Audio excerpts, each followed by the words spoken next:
Magandang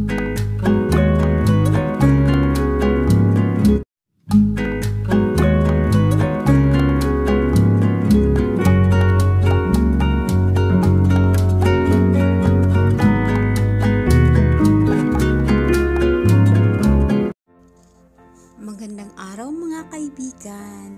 Ang nakaraan. Iniwan na nga ni Michael sa sapa si Diane at naligaw na naman ulit si Diane at napasok na naman siya sa kagubatan at napasigaw siya at naiyak sa takot lalo na at papalapit sa kanya ang napakalaking ahas at bigla na lang siyang hinimatay at nasalo naman siya ni Michael dahil sinundan na naman siya nito kasi nabahala siya sa mga sigaw ni Diane. At ngayong nasapo niya ang ahas kasi may dala naman siyang baril at dinala niya ito sa kanilang mansyon si Diane at doon niya nakita ang mga pantal sa katawan ni Diane at no choice si Michael kaya kailangan niyang gamutin at dahil basa ang mga damit ni Diane kailangan niyang alisin ang mga ito at ito ang naabutan ng kanyang lululuwis. At tunghayan na po natin ang ika-4 na kabanata. Ano ang nangyayari rito? Apo, anong ginawa sa iyo ng damuhong ito, ha? Biglang sigaw ni Lolo Luis na lalo na Diane kaya hindi nakaimik ang dalawa, lalo na si Michael. Sabi ko, anong nangyayari rito? At bakit ka nagsisigaw ng rape, ha, Diane? Muling sabi ni Lolo Luis at lumapit ng bahagya pa kay Diane. Wala po akong ginagawang masama, Lolo Luis, sa apo niyo. Halos nauutal na wika ni Michael. Papaanong wala? Bakit nagsisigaw siya ng rape kung wala kang ginagawang masama sa kanya? Muling singhal ni Lolo Luis. Diane, kailangan sabihin mo kung anong ginagawa nito at bakit ka napasigaw.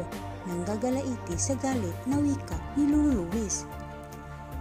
I scream Lolo because he trying to pull out my shirt. Saad naman ni Diane na mas lalo pang ikinagalit ni Lolo Luis. Kitam, tapos nagsisinungaling ka pang damuho ka, gigil na tura ni Lolo Luis kay Michael na noon ay hindi malaman kung ano ang kanyang gagawin. Lolo, kaya ko po hinihila ang kanyang short ay para hubarin ito at palitan ng tuyong short dahil basang-basa kanina kaya pinalitan ko na, pati t-shirt niya para hindi siya mapulmonya. Paliwanag ni Michael na mas lalo pang ikinagalit ni Lolo Luis. Ibig mo sabihin, hinubad mo rin ang suot na damit ng apo ko? Gulat na tanong ni Lolo Luis kang Michael. Opo, punot noong sagot ni Michael. Kung ganoon, nakita mo ang kabubuan ng dibdib ni Diane. Bulalas ni Lolo Luis. Opo, namumula ang pising sagot ni Michael. Damuho kang lalaki ka? Kailangan makausap ko ang iyong mga magulang o mga lolo at lula mo para pag-usapan ang tungkol sa inyong dalawa. Galit na tura ni Lolo Luis kay Michael. Bakit po? Kailangan niyo makausap ng mga guardian ko. Nagtatakang tanong ni Michael sa matanda. Kailangan maayos ang lahat ng ito dahil babae ang apo ko at ayaw kong naagrabyado siya at sa ayaw niyo at hindi ay kailangan makasal kayong dalawa. Matatag na saad ni Lolo Luis. Ano? Gimbal na bulalas ni Michael. Malinaw pa sa sikat ng araw ang sinabi ko. Kung ayaw po mag-iskandalo ako rito. Tura ni Lolo Luis sa tulirong si Michael. Lolo, wala naman po nangyari sa amin dipinsa ni Diane dahil parang naawa siya sa hitsura ni Michael na mga sandaling iyon. Dahil halos pulang-pula na ang kanyang mukha at parang hindi ito mapalagay. At kahit na may gusto siya sa lalaki, sa unang kita pa lang niya ay hindi naman niya nais na idaan ito sa dahas na paraan para mapasa kanya lang ito.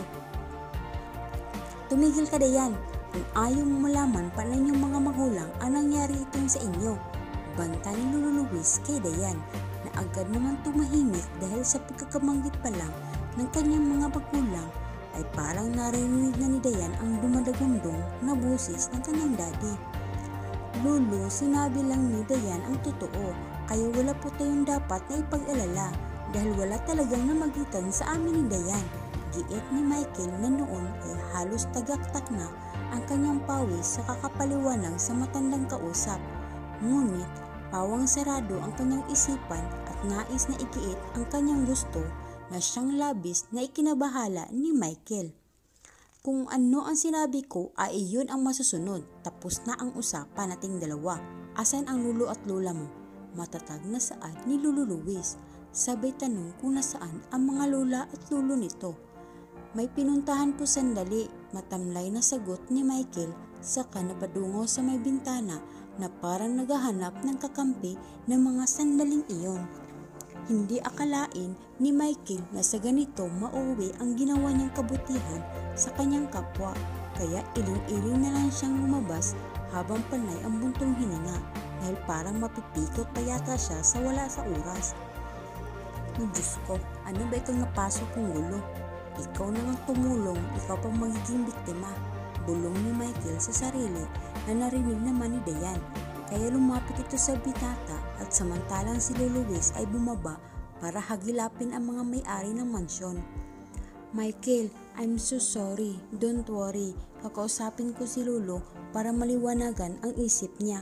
Ani ni Dayan saka idinantay nito ang kamay sa balikat ng binata na nakatilikod kaya napaharap sa kanya si Michael.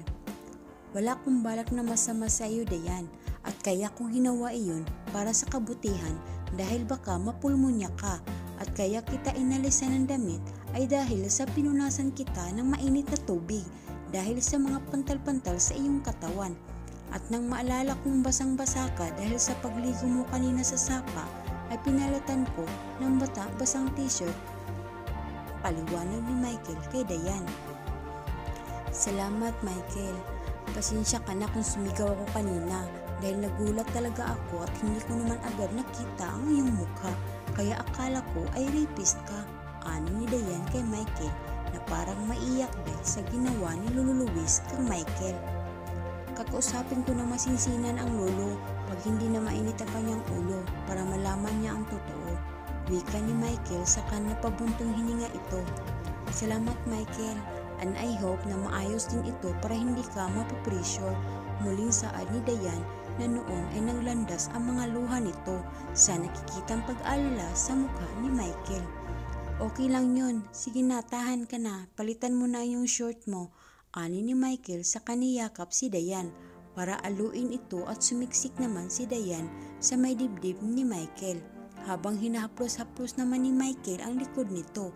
At biglang bumukas muli ang pinto ng kwarto na siyang ikinagulat ng dalawa kaya agad silang nagkahiwalay. Sinasabi ko na nga ba sigaw ni Lolo Luis na halos dumadagundong sa buong kabahayan. Lolo, sabay na sambit ni Michael at Dayan. Kung todo paliwanag ka pang damuho ka, samantalang kakatalikod ko pa lang ay hayan at payak-piyakap ka pa sa apo ko ha? Nanggagalaiti sa galit na sigaw ni Lolo Luis. Lolo, nagkakamali po kayo ng inyong iniisip, sabi ni Dayan, saka nilapitan nito ang kanyang lolo. Ako pa Dayan ang gaguguhin ninyo ha? Kitang-kita ng dalawang mata ko na magkayakap kayong dalawa, tapos sasabihin nyong wala lang yun? Malay ko ba kung may masigit pa riyan ang nangyari sa inyo kanina, kaya sa ayaw at sa gusto ninyong dalawa ay kailangan ninyong makasal, saad ni Lolo Luis na halos ikabingi ni Michael. Ano lolo, ipakasal niyo ako kay Dayan? Hindi ko naman siya nubya at saka ngayon ko lang siya nakita sagot ni Michael sa matanda. Ganun naman pala hindi mo nubya ang apo ko, pero bakit mo siya niyayakap at sinasansingan? At baka kung hindi pa nagising ang apo ko ay nagawa po ang balak mong paggagahasa sa kanya, giit na wika ni Lolo Luis. Wala po akong balak na masama sa inyong apo, kaya wag po ninyong igiit ang gusto ninyong mangyari dahil hindi ako papayag. Galit na tura ni Michael na halos magdikit na ang kanyang mga kilay. Nakataya ang dignidad ng apo ko rito, kaya wag na wag kang magkakamaling kalabanin ako, Michael Sapanta, dahil hindi mo ako kilala, banta ni Lolo Luis kay Michael na noon ay halos iumpugan niyang kanyang ulo dahil sa pakiwari niya ay nabangungot lang siya. Dahil sa tawag na natanggap ni Doña Marga buhat sa isa nilang katulong na nagkagulo sa kanilang mansyon, ay agad na umuwi ang mag-asawa at si Nanay Maria. Pagbaba pa lang nila sa may sasakyan ay dinig na nila ang sigawan sa itaas ng bahay, kaya namamadaling tinungo na mag-asawa ang kinaroroonan ng ingay. At kitang-kita nila ang matandang lolo ni Dayan na galit at parang nais niyang kainin si Michael, kaya naman naalarma ang mag-asawa. Ano po bang kaguluhan ito? Mamaya ay tanong ni Don Bert, sabay lapit sa mga ito. Bert, itong apo mo. Pinagtangkaan niyang itong apo ko at buti na lang at nagising agad itong si Dayan nang saktong huhubaran niya ng short, saad ni Luis. What? Michael, how could you do that sa apo ko? Hindi makapaniwalang wika ni Doña Marga sa apong tulirong-tuliro. Michael, totoo ba? Muling tanong ni Don Bert sa apong. Lolo, I'm just trying to pull out her short to. Hindi na naituloy pa ni Michael ang sasabihin niya nang biglang lumanding ang kamao ni Don Bert sa kanya, kaya napaiktad ito at kasabay ng pagragasa ng mainit na likido sa kanyang labi. You are not in the position to do that at lalong hindi ka pinag-aral para mangbastos ng mga babae. Galit na turo ni Don Bert sa apong si Michael na hindi man lang pinakinggan ang paliwanag. I'm not stupid man, I just did what is better. Sigaw ni Michael sa kabiglang tumayo ito at lumabas ng kwarto at pabalibag itong isinara. Kay bigat ng loob ni Michael dahil hindi man lang pakikinig ng kanyang mga lolo at lula sa kanyang paliwanag at basta na lang siyang inupakan ng kanyang lolo Holo. Bakit napaka-unfair ang nangyaring ito sa akin? Ako na ang tumulong sa aking kapwa ay ako pa ang naging bihado. Puntong hiningang turan ni Michael saka napasuntok sa may puno ng kahoy. Kaya naman biglang umagos ang mainit na pulang likido mula sa kanyang kamao. Iho, may problema ka ba? Malalang tanong ni Mang Kanor, ang matandang katiwala nila sa asyenda. Simula nung magkamalay ang mga ama na si Nick at ang kanyang tita Bia. Wala po Mang Kanor, pagkakaila ni Michael habang pinapanood ang dugong umaagos sa kamao na ito. Bakit ganyan ang gitsura mo? Muling tanong ng matanda, ngunit imbes na sagutin sana ni Michael ang tanong ni Mang Kanor ay tumahimik na lang ito at minagmasdan ang dugong umaagos sa kanyang kamaong. Samantala, awang-awa si Dayan dahil sa maling paratang ng dalawang matanda kay Michael na wala naman talagang ginagawa sa kanya. At ngayon ay parang pinipilit nilang panagutin ang binata sa ibinibantang nilang kasalanan na hindi naman niya ginawa. Lolo, Don Bert, wala po talaga kaming ginagawang masama ni Michael at iyong nakita ni Lolo Luis na magkayakap kami ay ikinukomfort lang niya ako dahil napaiyak ako kanina sa pag-alala niya at niyakap niya ako na siyang nadatna ng aking lolo. At yung nagsisigaw ako ng rape ay na-misinterpret ko ang ginawa niyang pagtulong sa akin at hindi ko akalain na gagawin niya iyon sa saktong nagising ako, kaya sa takot ko ay nagsisigaw ako, ngunit ang tanging lais ni Michael ay palitan ang short kong basang-basa. Paliwanag ni Dayan sa kahinaplos-haplos nito ang short na basa pa. Natahimik ang dalawang matanda na nag-hysterical kanina. Sa paliwanag ni Dayan ay natahimik ang mga ito. Alam ko namang hindi magagawa ng aking apo iha dahil simula palang pagkabata ang lalaking iyon ay wala pa akong nababalita ang minolestiya niya o binastos. Kanina kasi ay nahabol niya ako sa sasakyan. Napalitan ko daw ang damit nga ni Dayan, ngunit dahil sa nagmamadali kami ay pinagbalang bahala ko na lang ang sinabi niyang iyon. At dahil siguro sa sobrang pag-aalala niya sa kalagayan ni Dayan, dahil kanina pa ito idinating ni Michael ay kadaming pantal niya sa kanyang katawan, kaya pinunasan niya ito ng mainit na tubig. Pahayag ni Doña Marga upang kahit papaano ay mapaitanggol naman niya ang kanyang apo dahil naniniwala siya na walang ginawang masama si Michael kay Dayan.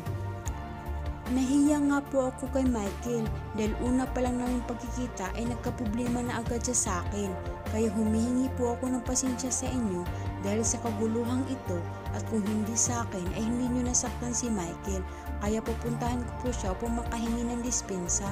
Malungkot na turan ni Dayan sa mga matatanda at napatangon na lang ang mga ito dahil sa pabigla-bigla nilang reaksyon ay may isang nilalang tuloy na nagsisentimento.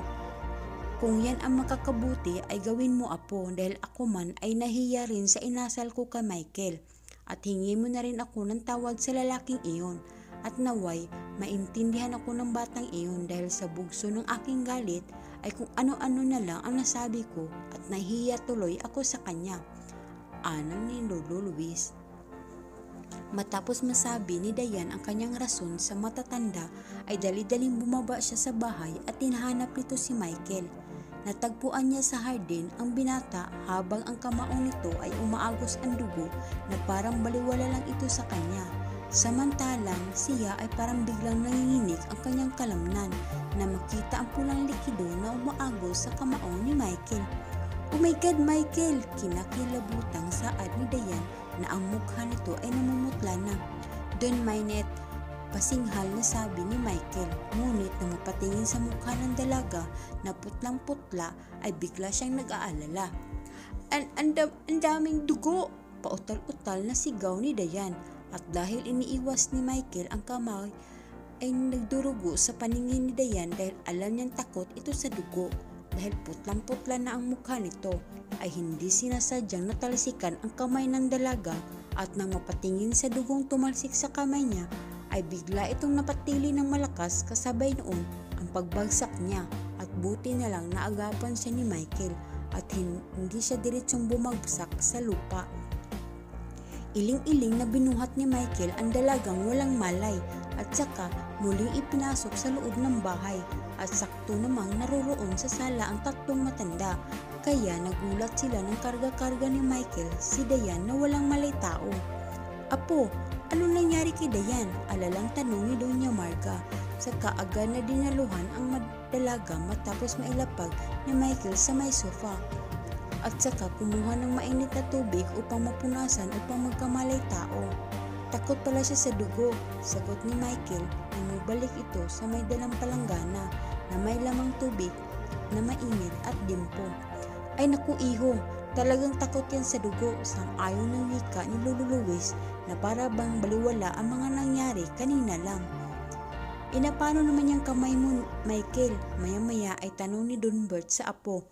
Ngunit hindi umimik si Michael para sagutin ang tanong ng kanyang lolo dahil masama pa rin ang kanyang loob sa ginawang paratang sa kanya at lalo pa at simula pagkabata niya ay noon lang siya nakaranas ng suntok mula sa kahit kanino man sa kanilang pamilya at ang kanyang inidulong lolo pa niya nanggaling ang unang dapo ng kamao sa kanyang mukha. Nang walang marinig na kasagutan ang Don mula sa kanyang apo ay tumahimik na ito dahil alam nitong nagdadamdam ang kanyang apo, kaya palihim na inutusan niya ang kanyang esposa na si Doña Marga na kumuha ng gamot para manggamot ang sugat nito sa kanyang kamay. At agad naman tumalima ang Doña at ng sandali ay dala ng Doña ang medicine kit at nilapitan ang apo na noon ay pinagmasdan si Lolo Luis na pinupunasan ng mainit-init na tubig sa may palanggana ang kanyang apo na si Dayan na nawala ng malay tao. "Apo, halik ka at na magamot iyan sugat mo," lambing ni saad ni Doña Marga. Saka hinila pa upo sa sofa si Michael na walang nagawa kundi maupo sa tabi ng kanyang lula. Samantalang pinapanood lang sila ni Don Bert at alam niyang kailangan niya suyuin ang nagtatampong apo. Nagising si Dayan na nakahiga siya sa may sofa sa sala at nasa tabi niya ang kanyang Lolo Luis at si Doña Marga na noon ay nagkukwentuhan sa kanilang mga naging karanasan sa buhay. Nang igala nito ang paningin sa upuan ng bahay ay wala sa paligid si Michael. "Doña Marga, nasaan po ba si Michael? Kasi po hindi pa po ako nakapagpasalamat at nakakausap ng masinsinan dahil bigla po akong natakot sa dugo sa kanyang kamay kaya ako nawala ng malay tao," tanong ni Dayan sa Doña. Iha, nagpunta siya sa bayan at may bibiling importanteng bagay para sa mga alaga niyang mga hayop at ilang mga pataba para sa tanim sa asyenda, sagot ni Doña Marga kay Dayan na noon ay tatango-tango lang ito. Ganun po ba? Sige po, magpapaalam na po kami ng lolo ko at salamat ng pag-alala at pagsikaso po sa inyo. Pakisabi na lang po kay Michael na babalik na lang po ako bukas para formal na makausap siya at mapasalamatan sa kanya ng ginawa niya sa akin. Nahihiyang tura ni Dayan, saka tumayo na rin si Lolo Luis at nagpaalam na rin kay Doña Marga at nilisan na maglulo ang asyenda ng mga sapanta. Nalaman ni Nick at Lina ang nangyaring gulo sa asyenda at halos hindi mapigil ni Nick ang pagtawa nito, samantalang alalang-alala naman si Lina para sa kanyang bunsong anak at halos mapiko na siya sa asawa na parang kinikiliti ito sa katatawa. Han, ano bang itinatawa-tawa mo riyan? Parang nasisihan ka pa sa nangyaring iyon sa ating anak. Pairap na wika ni Lina sa kanyang asawang si Nick. Paano naman kasi Han? Biruon mo, muntik na makapag-asawa ang ating bunso na wala man lang siya kasyuta-syuta. Ang sagot ni Nick na nakaplasta pa rin sa pilyong ngiti sa kanyang labi.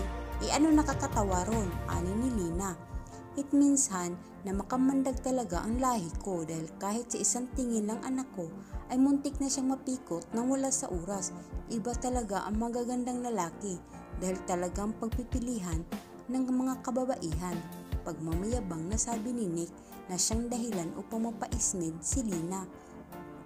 Why Han, hindi ka ba agree na magandang lalaki ang iyong asawa? Nagmamaliking saad ni Nick, kaya naman tinaasan siya ng kilay ni Lina. Nakuhan, masyado na yatang mahangin dito sa atin at nakakatakot na baka biglang tangayin ang ating bahay. Nakataas ang kilay na turan ni Lina, ngunit patuloy lang sa pagtawa si Nick hanggang sa tuluyang napikon ito at iniwan ng asawa. Ngunit agad naman sinundan ni Nick si Lina saka niyakap ang asawa. Han, joke lang yun. But the truth is handsome talaga ako, diba? Tikindat-kindat na wika ni Nick sa asawa. Kaya naman hindi na napigil pa ni Lina ang mapatawa dahil sa sobrang bilib ni Nick sa sarili. Gaya ng sinabi ni Dayan na pupuntahan niya si Michael sa kanilang asyenda ay ginawa niya ito at hindi lang para makausap ang binata kundi ipinagluto pa niya ito na makakain at ngayon ay dala-dala niya ito. Eksaktong pababa na sa kabayong si Snow si Michael na makita nito si Dayan na naka-short ng maiksi na halos kita na ang singit at naka-t-shirt na nga siya ng may manggas, ngunit ang masyado namang mababa ang ukab ng liig nito kaya naman halos kita na ang kaluluwa nito. Kaya nang palapit ang dalaga ay medyo iniiwas ni Michael ang kanyang paningin dahil parang sinusubukan ng babaeng ito ang kanyang pagiging lalaki. Good morning Michael, masayang bati ni Dayan kay Michael na kay gwapo nito sa suot niyang itim na fitted t-shirt at nakabakat ang matitipong mga muscles nito sa dibdib. Ay, good morning, kasual na sagot ni Michael saka pinasok ang kabayo sa kwadra at naglakad papunta sa may likurang pintuan ng bahay para umiwas sa dalaga, ngunit sadyang makulit si Dayan dahil nakabuntot pa rin ito sa binata hanggang sa makapasok ito sa may kusina. Bakit ka sumunod dito? Naiiritang tanong ni Michael kay Dayan na hindi man lang natinag sa sinabing iyon ng binata. Well, I came here just to apologize what I've done yesterday at bilang ganti sa nagawa mo sa akin sa kabutihan na naging sanhi mo naman ay pinagluto kita ng lasagna para kahit papaano ay makabawi man lang. Ani ni Dayan at parang sunod-sunuran si Michael sa sinabing iyon ng dalaga at inahanda niya Dayan ang plato at tinidor para gamitin ito sa pagkain. Dahil hindi pa nag-agahan ay parang natakam-takam si Michael sa amoy na niluto ni Dayan at nang mailagay na ni Dayan ay hindi sinasadya na patingin siya sa dalagang kaharap na noon ay saktong nakayuko kaya naman muli na naman siyang namasdan ang mayaman at tayong-tayong dibdib ni Dayan kaya napahinga siya ng malalim nang matuon ang mga mata nito sa harapan ni Dayan at kahit na anong iwas ang gawin ni Michael ay parang hinihila ang kanyang liig na tanawin ang magandang view sa harap nito. Ano ang mangyayari sa tagpo na ating iniwan? Abangan niyo po sa sunod na kabanata. Kung nagugustuhan niyo po ang aking kwento, makikisuyo po sana nang pindutin niyo po ang subscribe button at pati-click na din po ang notification bell para updated po kayo sa bagong video. Stay safe everyone, God bless, and smile!